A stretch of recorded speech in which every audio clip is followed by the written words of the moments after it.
Siapa yang diuji dengan sesuatu dari anak-anak perempuannya, lalu ia tetap berbuat baik kepada mereka, maka kelak anak-anak perempuannya itu akan menjadi tabir penghalang baginya dari siksa api neraka. Loh, ya Pak. A'udzu billahi minasy syaithanir rajim.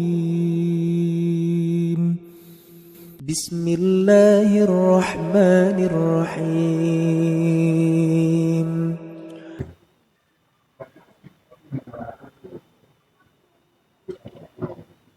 Ya, Assalamualaikum warahmatullahi wabarakatuh.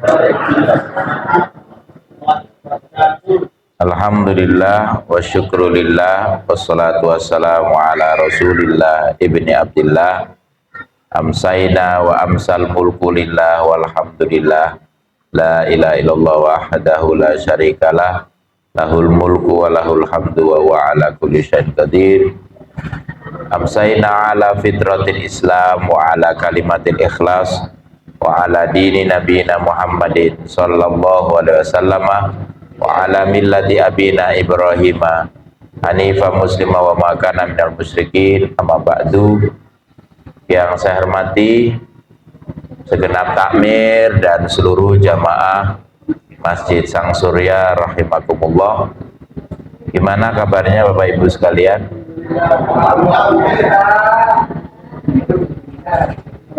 Kita bersyukur kepada Allah Subhanahu wa taala masih bisa memasuki bulan Rabiul Awal, bulan Maulid.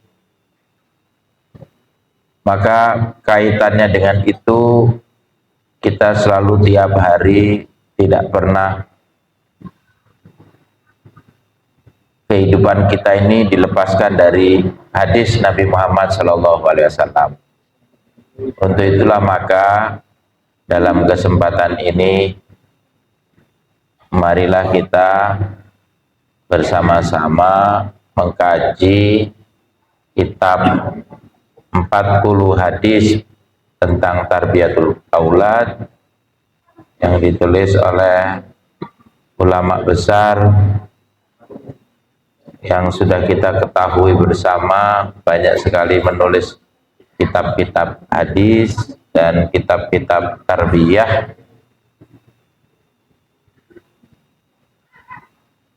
yaitu 40 hadis seputar pendidikan anak Syekh Abdul Aziz Al-Khuwaitan. Salawat serta salam semoga tercurahkan pada junjungan kita Nabi besar Muhammad sallallahu alaihi wasallam beserta keluarga, para sahabatnya dan pengikutnya yang setia.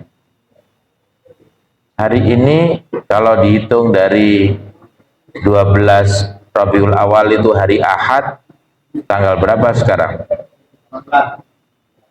18 ya. Saya ingat 20 tahun yang lalu kalau di Mataram itu diundang kajian, itu ternyata peringatan maulidnya tidak cuma 1 hari 12 Rabiul Awal, tapi 1 bulan penuh. Jadi 1 bulan penuh itu masakannya itu 4 sehat 5 semburat. Ya, Bapak Ibu pernah tahu nggak 4 sehat 5 semburat? Jadi banyak lauknya daripada nasinya. Jadi itulah bagaimana orang memperingati macam-macam. Nah, kita memperingatinya dengan kajian hadis. Ya, tapi tetap juga ada makanannya di depan Bapak Ibu sekalian, silakan dinikmati dulu biar tidak semaput nanti. Marilah kita awali kajian kita dengan doa, semoga ilmu kita bermanfaat. Bismillahirrahmanirrahim. Raditu billahi robba wa bil islami dina wa bi Muhammadin nabiyya wa rasulah. Rabbi zidni ilma warzuqni fahma waj'alni min ibadikas sholihin. Hadis keempat ini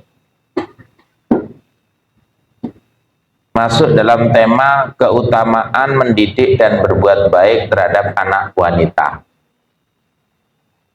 Jadi posisi wanita itu di dalam hadis Nabi sangat tinggi, ya. Nabi waktu menjelang wafat itu ada 3 kalimat yang disebut, as-sholah, as-sholah, an-nisa, an-nisa, ummati, ummati. Pertama adalah tentang jagalah sholat. Ini secara umum laki-laki, perempuan, besar, kecil, tua, muda, mukimin atau musafir, semuanya, muhajirin atau ansor ketika itu, semuanya adalah menjaga sholatnya. Yang kedua adalah an-nisa, menjaga wanita. Wanita itu ada 3 di dunia ini. Siapa saja, Bu? Ibu kandung kita, istri kita, dan anak perempuan kita. Itulah yang dijaga. Itu yang kunci surga. Nah, dalam konteks ini, hadis ini akan menjelaskan bagaimana posisi anak wanita. Kita baca sama-sama Bapak Ibu ya. Sudah cukup jelas tulisannya? Ya. Kita awali dengan basmalah. Bismillahirrahmanirrahim. An Aisyata radhiyallahu anha qalat ja'atni imra'atun wa ma'aha banatani laha fasa'alatni falam tajid indi syai'an ghaira tamratin wahidatin fa'a'taituha iyyaha fa'akhadhatha faqasamatha baina ibnataiha walam ta'kul minha syai'an thumma qamat fakharajat wa banataha fadakhala alayyan nabiyyu sallallahu alaihi wasallam fahaddastuhu hadithaha faqala an-nabiyyu sallallahu alaihi wasallam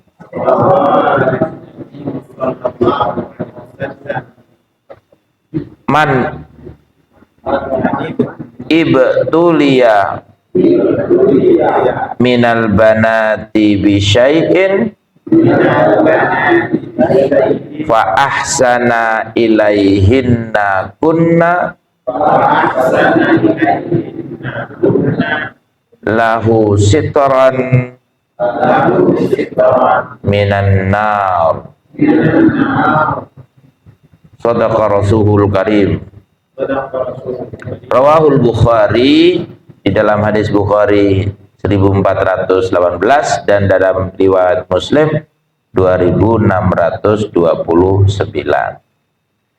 Dari Aisyah radhiyallahu anha, beliau bercerita. Jadi hadis-hadis itu Bapak Ibu adalah salah satu bentuknya adalah cerita. Makanya saya suka bercerita. Cuman kalau cerita itu efeknya yang dengar pasti ngantuk. Betul? Saya pernah membimbing haji itu waktu City Tour, kita ke Jabal Rahmah, Jabal Nur, itu saya cerita itu karena saya pembimbingnya di depan, kan penumpangnya di bis itu jamaah saya semua. Setelah saya selesai menjelaskan itu, saya tengok kanan, tengok kiri, kok tidak ada suara. Ya Allah, jadi tadi itu menceritakan Jabal Nur itu ya tinggal nurnya saja, jabalnya sudah tidak ada loh. Gitu ya. Ada yang namanya nur di sini. Masya Allah. Ya. Seorang wanita datang menemuiku. Berarti perempuan ketemu sama perempuan. Membawa dua anak perempuannya. Ya. Jadi Siti Aisyah itu sebagai istri Nabi didatangi oleh perempuan yang membawa dua anak perempuan. Terus dia meminta makanan kepadaku. Nah ya, kita lihat teksnya itu pelan-pelan. Tadi sulit ya bacanya bahasa Arab ya, karena memang banyak domir ya. Kalau domir perempuan itu memang ha, kalau banyak ha gitu ya. Kalau laki-laki itu hi, yang gitu ya. Kalau yang meninggal laki-laki hu, ya kan? Hu, gitu kan? Allahumma fir lahu, ya. Apa yang diminta makanan? Terus bagaimana kalau kita diminta seseorang, sedangkan aku tidak memiliki apapun? Berarti istri Nabi itu juga pernah, Bapak Ibu, tidak memiliki makanan secuil pun. Jadi nanti kalau bapak-bapak suatu saat minta makanan pada istrinya, jawab pakai hadis ini. Oh, tidak ada makanan, Bu. Camilan-camilan juga tidak ada. Tidak ada. Kenapa sih? Ikuti Siti Aisyah. Ya, ini loh, tidak ada makanan. Hadisnya ini, hadis keempat ini. Repot ini kalau dipraktekkan sama ibu-ibu di sini nanti ya. Hanya sebutir kurma. Nah, coba ini betul-betul nih, tidak bohong nih.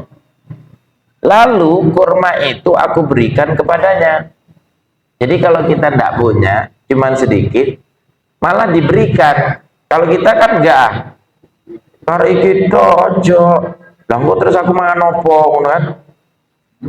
Ini enggak.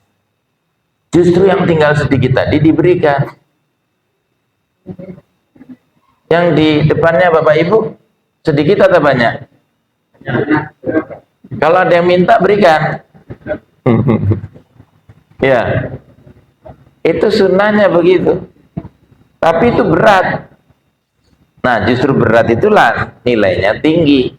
Kalau yang enteng-enteng saja gampang. Masih ingat gak Abdurrahman bin Auf, pedagang yang tidak pernah rugi? Yang dibeli apakah kurma ajwa yang paling bagus? Enggak, yang dibeli adalah kurma busuk. Jadi mulai hari ini nanti kalau beli mangga,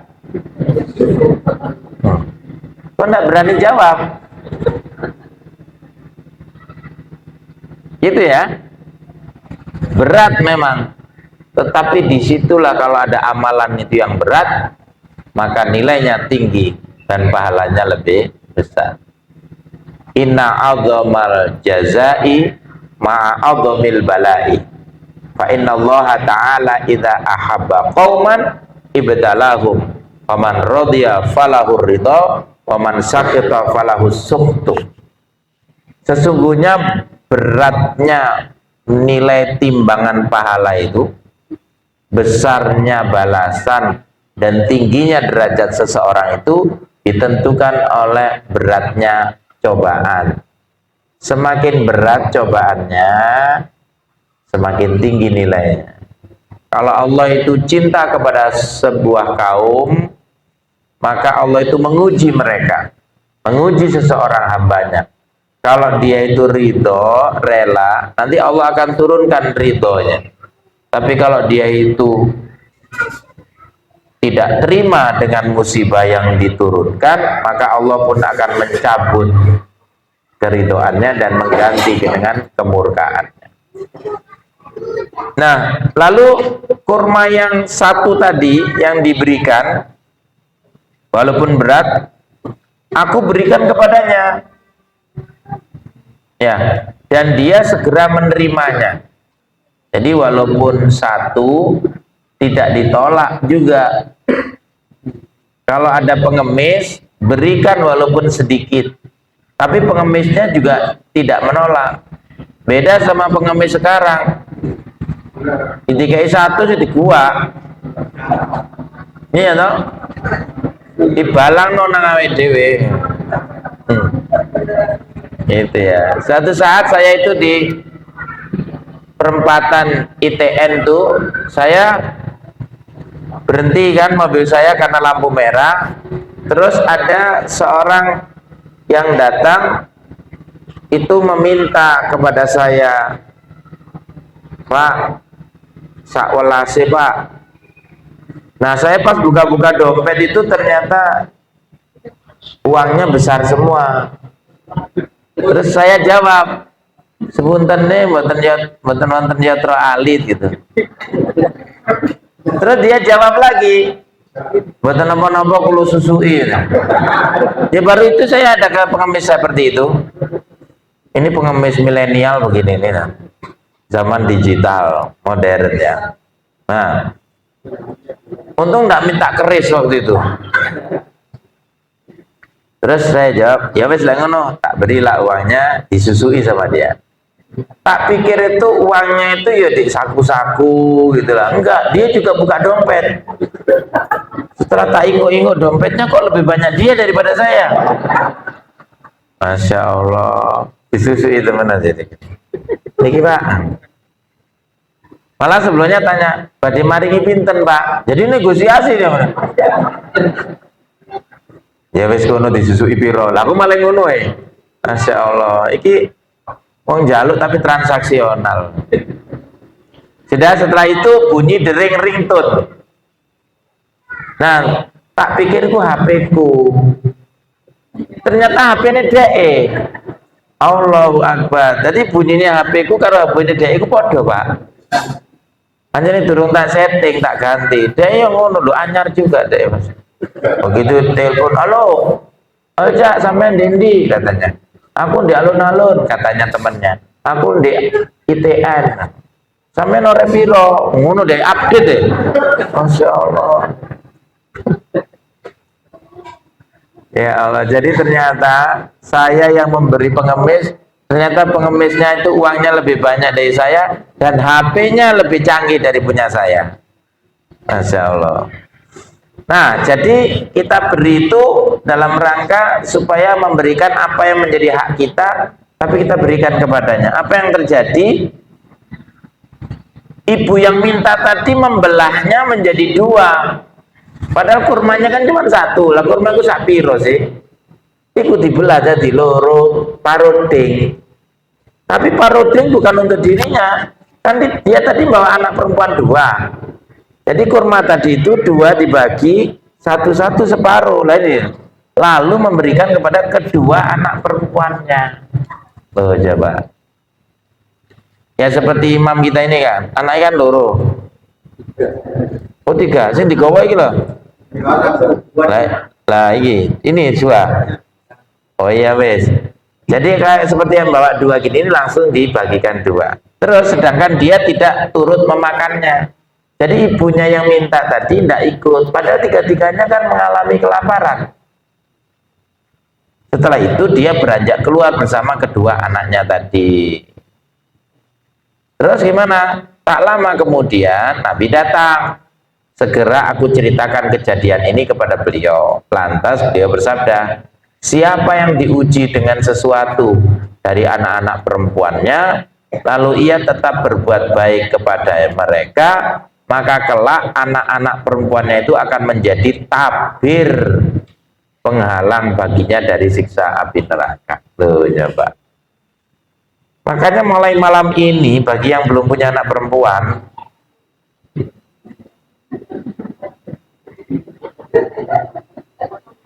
gimana kalimat selanjutnya? Bisa nggak melanjutkan kalimat selanjutnya? Bisa. Itu paling keras tuh bisa. Laksanakan pokoknya apa yang menjadi perintah ini ya. Ini semangat sunnah Rasul. Namanya hadis itu harus diamalkan. Jadi kalau saya sudah sampaikan 3 hadis kemarin itu diamalkan, habisnya ini yang keempat. Saya yang penting sudah saya sampaikan. Ya Bu ya, setuju Bu? Nah, anda menjawab, ya setuju Bapak Dok. Masya Allah. Jadi dari sebutir kurma yang diberikan kepada seorang ibu dan kemudian dibelah dua sama ibu itu, dia tidak ikut makan, itu sudah cukup untuk menjadikan penghalang ibunya dari pintu neraka. Seolah-olah anak dua tadi berjajar di pintu neraka supaya ibunya tidak masuk. Nah, Nabi juga pernah mengatakan dalam hadis yang lain dengan matan yang berbeda, jika di antara kalian ada yang punya 3 anak perempuan, maka kalian pasti masuk surga. Loh, coba. Masya Allah. Yang anak 3 siapa? Yang belum ya bagaimana caranya? Langsung konsultasi ke spesialis anak ya. Berikutnya ada hadis yang memberikan penjelasan kemudian an Anas bin Malik radhiyallahu anhu qala Rasulullah sallallahu alaihi wasallam man ala jariyataini hatta tablugha jaa yaumal qiyamati ana wa huwa wa dhamma asabi'ah rawahu Muslim. Dari Anas bin Malik radhiyallahu anhu Rasulullah bersabda, siapa yang mengasuh 2 anak perempuan sampai keduanya balik, maka di hari kiamat nanti dia akan datang bersama aku sembari Nabi Muhammad merapatkan jari tangan beliau. Seperti ini. Tadi 2 ya, yang ini juga 2 ya, tapi mengasuhnya berarti dempet. Karena nanti Nabi itu kan dari anak perempuan itu menjadikan umatnya ini banyak. Al-walud wal-wadud. Ya. Karena umatnya banyak, maka Nabi menyebut tadi untuk kalimat yang ketiga selain as-sholah an-nisa ummati. Jadi Nabi bangga kalau punya umat yang banyak, yang kemudian beliau bisa menghantarkan mereka masuk surga dengan syafaatnya dan pertolongan anak-anak perempuan. Jadi anak perempuan ini nanti adalah salah satu yang menolong kita sebagai orang tua. Itulah maka kenapa dia bisa menjamin kita masuk surga, karena didikan kita sebagai orang tua. Ketika disebutkan 3 dan 2 itu oleh sahabat ada yang punya anak cuma 1. Ya Rasul, kalau aku cuma punya anak perempuan 1 gimana ya Rasul? Apakah aku juga bisa masuk surga? Nabi pun tersenyum dan mengatakan, ya, asal kau didik menjadi putri yang solihah. Nah, disinilah maka ada perhatian khusus Bapak Ibu sekalian terhadap anak perempuan. Pertama, mendidik anak perempuan dengan pendidikan yang benar memiliki ganjaran yang sangat besar. Nabi tadi bersabda, maka kelak anak perempuan itu akan menjadi tabir, ya kan? Dan di hari kiamat itu nanti akan dekat sama Nabi Muhammad. Jadi ini pentingnya konteks ini. Sebenarnya sih anak laki-laki juga punya kepentingan dan keutamaan ya, tetapi bukan pada konteks hadis ini. Nanti kita akan dapatkan di hadis yang lain. Karena anak laki-laki itu kan ar-rijalu, yaitu pemimpin. Kata rojulun itu Bapak Ibu diambil dari kata rijlun. Apa artinya? Kaki. Kalau kata orang Jawa, kaki itu apa? Suku, sikil. Jadi kita membutuhkan soft sikil. Betul ya? Ini yang pengusaha ini ya, Pak? Jadi pengusaha itu soft skill. Kalau ibu-ibu soft skill. Ya.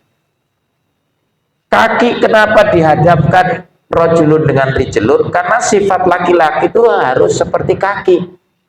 Karena sifat kaki itu yang menjadikan pemimpin itu harus kuat. Sekuat kaki. Dia menapak ke tanah, tapi dia bisa menyanggah beban. Jadi sifat laki-laki harus mampu menyanggah beban. Dia sebagai tiang, seperti tiang-tiang ini.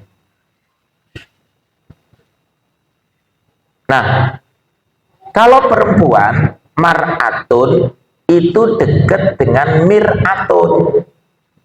Mir'atun itu cermin. Makanya ibu-ibu tidak bisa lepas dari cermin. Karena cermin yang di rumah itu besar, kan nggak mungkin dibawa kemana-mana. Kadang-kadang dipecah. Jadi makanya ada pepatah, wajah cantik diri diputi, wajah jelek cerminnya dibelah. Nah di cerminnya lah dibelah. Jadi titik ngono kadang pecahan ini digowo jelede dompete, gue dibuka mana. Kalau tidak punya itu juga HP lah dipakai. Makanya saya pernah lihat di pinggir jalan, kok ada orang lihat HP kok kayak gini, apa sih orang? Ternyata cermin. HP-nya ini dipakai untuk cermin. Betul, bisa ya Bu ya? Oh, saya kok nggak pernah lihat ada laki-laki lihat HP sampai kayak gini-gini. Masya Allah. Jadi perempuan tidak bisa lepas dari cermin karena dia ingin menghias dirinya, mempercantik dirinya. Itulah perspektif namanya ya. Tapi Bapak Ibu, kalau punya anak laki-laki dan perempuan, ojo dibanding. Nah, berikutnya yang kedua, apa yang bisa kita ambil hikmahnya?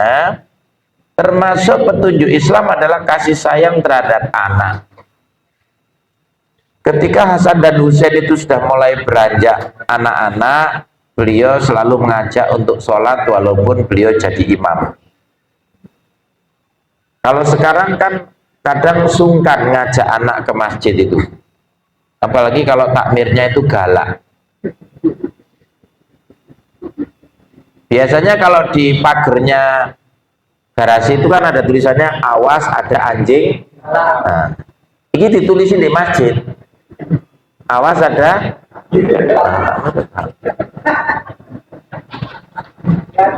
Tapi tidak seperti di Masjid Sang Surya. Loh, saya pernah loh masuk masjid itu ada tulisannya dilarang membawa anak kecil. Ono tulisannya ono.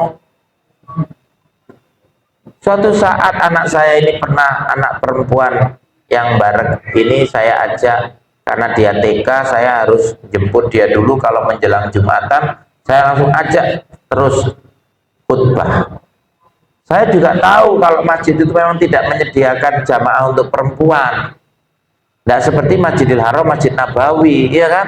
Justru perempuannya lebih banyak tak lihat itu kalau Jumatan. Begitu di tanah air, gak ono belas iku wong wedok Jumatan.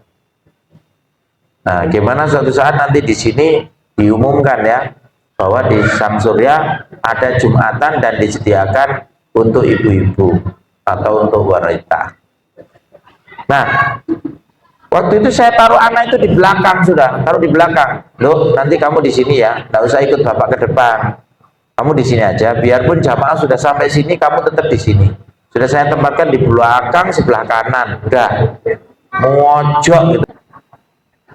Jadi saya khutbah nih, udah saya khutbah, habis sholat. Tampaknya saya nggak tahu ya. Tiba-tiba setelah saya khutbah itu ditanya saya, Ustaz, tadi Ustaz sendirian? Enggak, saya sama anak kecil perempuan di belakang. Oh, itu anaknya Ustaz ya? Iya, kenapa? Oh, tadi saya suruh pulang Ustaz. Coba Pak.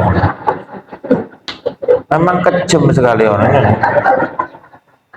Coba anaknya Ustaz sudah ditaruh di belakang, diusir suruh pulang sama takmirnya. Dia taunya itu ketika dia yang ngomong sendiri. Waktu saya pulang dia ditanya, kamu tadi ketemu sama takmirnya? Iya Pak, aku disuruh pulang lah. Pulang kemana? Wah, aku nunggu bapak. Baru dia bisa jawab, saya anaknya itu. Anaknya itu nduding aku pas khutbah. Kalau ngerti ngono aku tak mulai pisan. Orang situ khutbah orang. Jadi coba perilaku takmir itu kepada anak-anak kita perempuan tuh ya. Jadi kadang marginalisasi, merasa dipinggirkan jamaah perempuan itu. Nggak diberi porsi yang benar, yang tepat. Makanya saya senang Sang Surya ini bisa memberikan porsi. Walaupun kita ini udah tahu kalau kita masjid kita kecil, tapi jangan kita kecilkan posisi perempuan itu. Bagaimana kita benar-benar seperti Masjid Nabawi itu dikasih blok gitu kan, kasih set garis, ini Anissa, ini Ar-Rijal, nanti ada blok lagi, masih meluap lagi, kasih lagi. Jadi di pelataran terasnya Masjidil Nabawi itu luar biasa itu, blok perempuan laki, sudah nggak bisa lagi soft laki-laki di depan, soft perempuan di belakang, nggak bisa. Hanya yang di peta itu saja. Begitu yang letter U itu sudah laki perempuan, yang penting di blok-blok. Bahkan kalau sudah tidak bisa lagi, ya di teras-terasnya bin Daud itu. Iya kan? Nah, seperti itulah. Nah, maka konteks kasih sayang pada anak-anak itu memang mendidik anak perempuan itu adalah berbeda dengan mendidik anak laki-laki. Tapi jangan dibeda-bedakan. Kenapa? Karena anak perempuan itu kita harus menjaga kehormatannya sampai dia duduk di atas wadi. Itu tanggung jawab.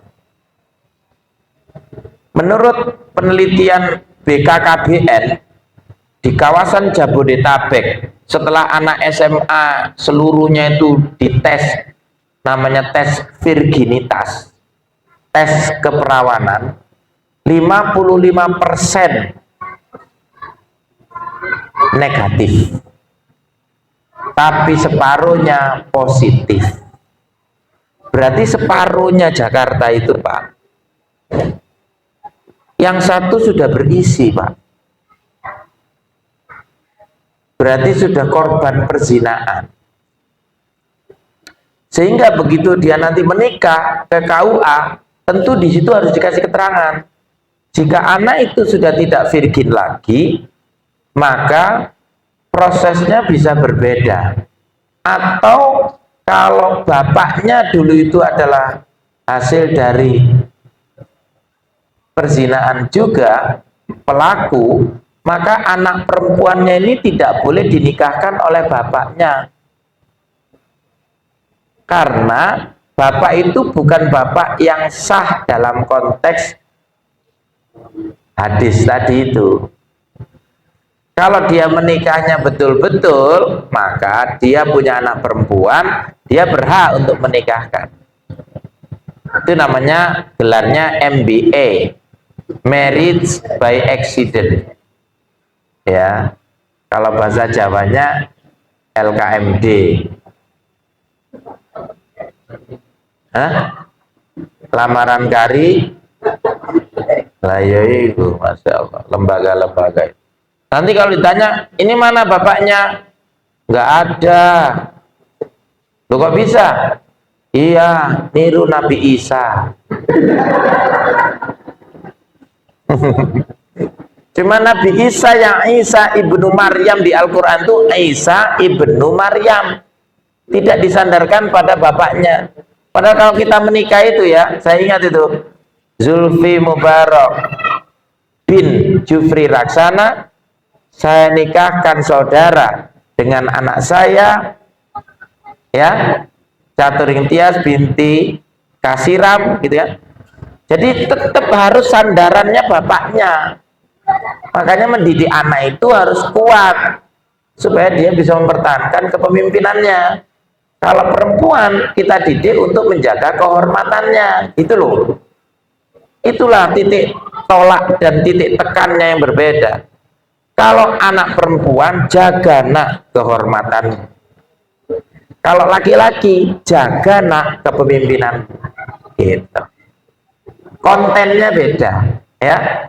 Maka dari itulah, betapapun kasih sayang itu, maka Hasan dan Husain itu diajak Nabi untuk jadi imam, walaupun duduk di atas punggung Nabi, sehingga efeknya sujudnya lama. Jadi kalau imamnya di sini sujudnya lama, ojo dirasani.